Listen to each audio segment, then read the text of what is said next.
Part 2da biz tushib qolgan so'zlarni to'ldirishimiz kerak bo'ladi. Bu yerda to word deb qo'yibdi. Ikkita so'z yoki son ham kelishi mumkin ekan. Albatta mana shu instructionsga qat'iy amal qilinglar. Bu juda ham muhim. Chunki agar bitta so'z degan bo'lsa-yu, sizlar ikkita so'z yozib qo'ysalaring, xato bo'ladi. Shuning uchun albatta mana shu instructionsga qat'iy amal qilinglar doim.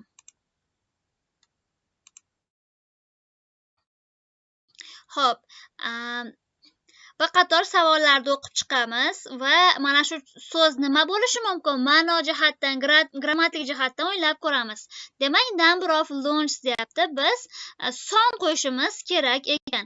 Access to the sunroom door. Demak, sunroom eshigi orqali nimagadir kirish mumkin ekan. Kalit so'zlarni belgilaymiz, lekin audioda aynan kalit so'zlar emas, balki ularda sinonimi, paraphrasing kelishiga tayyor turamiz. Masalan, access o'rniga enter deb aytib ketishi mumkin, get deb aytib ketishi mumkin. Kitchen fully fitted includes and dishwasher. Demak, mantiqan ham o'ylab ko'ramiz. Oshxonada dishwasher, idish yuvadigan bor ekan. Yana nima bo'lishi mumkin? Oshxonada taxmin qilib ko'ringlarchi. Ko'p javoblarni taxmin qilib topsa ham bo'ladi bu savol turida. Masalan, oshxonada idish yuvadigan bilan birgalikda nima bo'lishi mumkin? Predictionlarni aytinglarchi. Cooker bo'lishi mumkin, fridge bo'lishi mumkin oshxonada. Oshxonada yana mana fridge deyishyapti. Tabledir, balki oven bo'lishi mumkin. Yaxshi, demak oshxonada bor bo'lgan nimadir? Appointment time, uchrashuv vaqti. Demak, bu yerga vaqt yozamiz. Estate agent's name. Demak, mana shu agentlikda nomini yozar ekanmiz. Peter deb qo'yibdi. Peterni qayta yozib qo'ymaymiz, xato bo'ladi. Estate agent's name. Bitta number bo'lish kerak. Kitobda xatolik ketib qopti. Mana shuni numberda tasavvur qilasizlar. Chunki ikkita savol bo'lib qolmaydi-ku. Bitta ham shuni nomi, bitta ham shuni nomi. Mana shu jicha xato ketib qopti. Numberda tasavvur qilamiz. Xo'p, audioni qo'yapman, birgalikda ishlaymiz.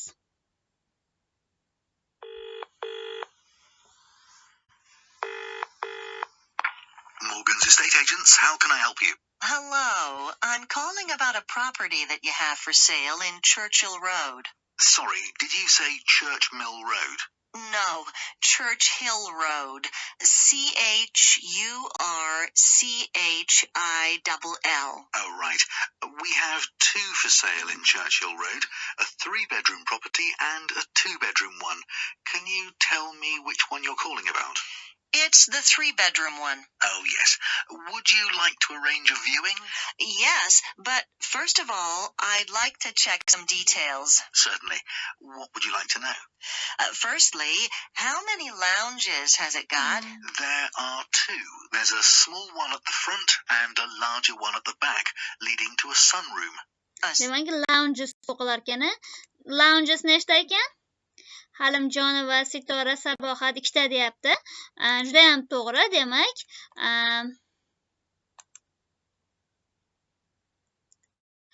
ikkita deyapti. Ikkita javobini olamiz. Belgilab ketaman mana.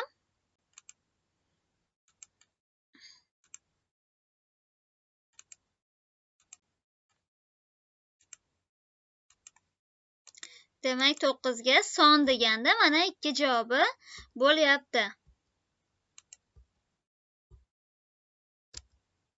Xo'p, endi sunroom door orqali nimaga kirish mumkin?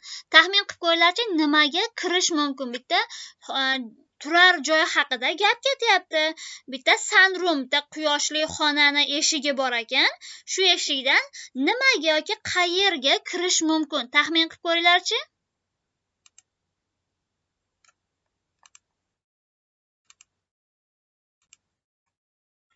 Bedroom bo'lishi mumkin, kitchen bo'lishi mumkin, garden, living room. Aha, yaxshi. Demak, eshitamiz, nimagadir kirish mumkin ekan, shu narsani topamiz. Sunroom. That's nice to know. Yes, it's perfect to sit in on those chilly or rainy days, as it's got its own heating, and you can get to the garden through the sunroom door. Oh, lovely. I've always liked the idea. Xo'p, javobimiz Aha, yaxshi Munira Halimjonova garden bo'lyapti. Gardenga kirishingiz mumkin deyapti.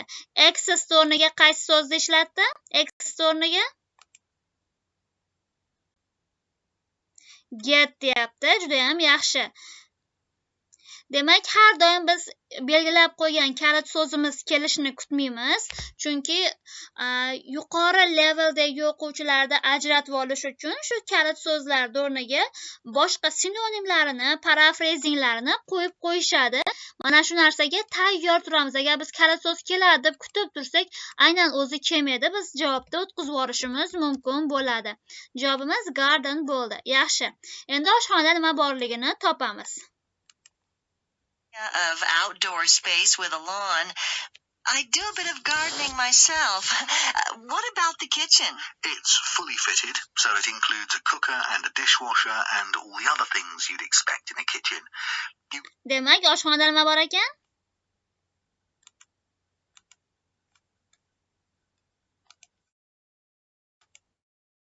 Aha, cooker deyilyapti. Yaxshi Zilola. Ba'zilar cooker deb oshpaz deb o'ylaydi. Yo'q, cooker degani pech degani. Cook bo'lsa keyin oshpaz bo'ladi. Shuni adashtirib qo'ymanglar. Cooker bu o'sha gaz plitasi. Cook bo'lsa oshpaz bo'ladi. Xo'p, endi qachon uchrashmoqchi? Uchrashuv vaqtini topamiz. Soat keladi, ya'ni ma'lum bir vaqt. Balki masalan 4 da uchrashar, balki 10 da. Demak, vaqtni yozishimiz kerak bo'ladi. Vaqt katta ehtimol bilan deyarli har doim son bilan yoziladi. Sonni yozishga tayyor turamiz. Also get to the outside space through the kitchen door. That sounds great, not having to buy a cooker and dishwasher. Yes, it would be perfect for you. I should add that there's a garage and a short driveway. Oh, that's very useful. My husband usually drives to work, but I mostly use public transport. Well, regarding transport, it's only 5 minutes from Edgeley Station, and there are regular buses to the town centre, so it's very well connected. That's excellent. So, would you like to arrange a viewing? I'm free tomorrow morning. Is 11 o'clock okay? Oh, no, I'm sorry, I'm busy then. How about 1 o'clock then? Or 1:45? 1 o'clock would be best for me. Okay, great. Let's meet then. Xo'p, 3 ta vaqtni aytdi, bittasiga kelishdi. Qaysi biriga kelishdi?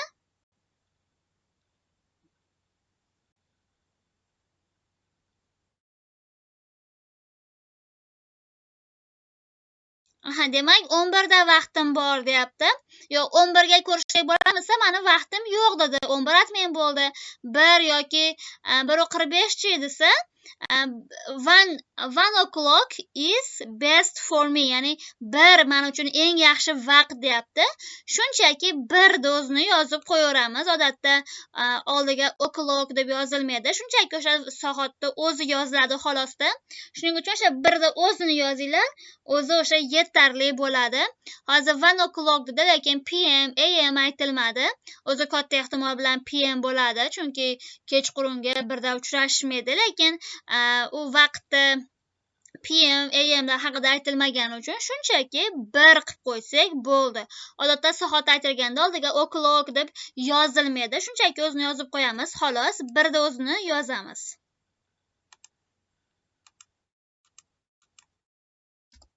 Xo'p, endi Peter ismini katta ehtimol bilan spell qilishadi odatda. Demak, spell qilishga tayyor turamiz. Audioni qo'yapman. Oh, my name is Caroline Prendergast. My number is 07945 872 310. I'm Peter Elliott. Is that with 2 L's? No, 1. ELIOT. My number is 07. Xo'p, ismi nima ekan? Spell qilib berdi. Yo'q, Zilola sizda xato bo'lib qopti. Munira sizda ham xato bo'libdi. Halimjonova va Sabohat sizda ham xato bo'libdi. Munira Yusupova sizda to'g'ri. Endi to'g'ri bo'ldi. Birinchi bo'lib to'g'ri javobda Jasurbek yozibdi. 2 ta L bilanmi desa, yo'q, bitta bilan deyapti. E-L-I-O-T deyapti. Elliot. Mana shu Jasurbek yozgandek yozishlaring kerak. Hozir bitta qo'yib beraman, bitta tekshirib olinglar. Line Prendergast. My number is 07945 872 310. I'm Peter Elliot. Is that with 2 L's? No, one. E-L-I-O-T. My number... E-L-I-O-T deyapti. Spellingda xato qilib qo'ymanglar. Spelling eng osoni. Yaxshilab diqqat bilan eshitib turlaring. Bemalol spellingda olib qo'yasizlar. Oddiy elementar narsada xato qilib qo'ymanglar. Qiyin-qiyinlarni ishlayapsizlar-ku, oson narsada xato qilib qo'ymanglar. Buni bepisandlik bilan qarab. Ozgina diqqatsizlik ham xato javobni olib qo'yishga sabab bo'lishi mumkin. Shuning uchun juda ham e'tiborli bo'linglar. Xo'p, endi raqamini yozamiz. Nomerini yozishga tayyor turinglar. 872 310. I'm Peter Elliot. Is that with 2 L's? No, one. E-L-I-O-T. My number is 07863 905 073. That's 07863 905 073. I look forward to seeing you then. 2 martalab o'qib berdi. Agar adashib ketmagan bo'lsalaring 2 marta o'qib berdi.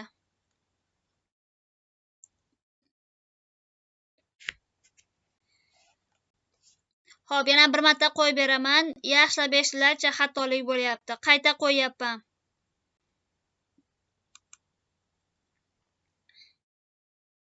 My number is 07863 905 073. That's 07863 905 073. I look forward to seeing you then. Okay.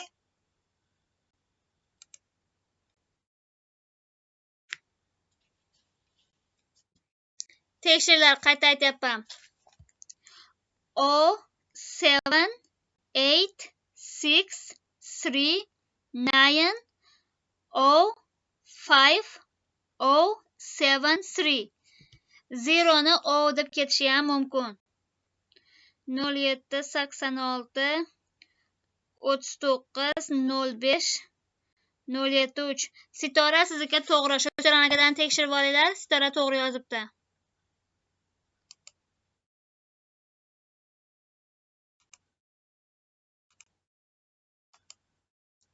Xo'p, demak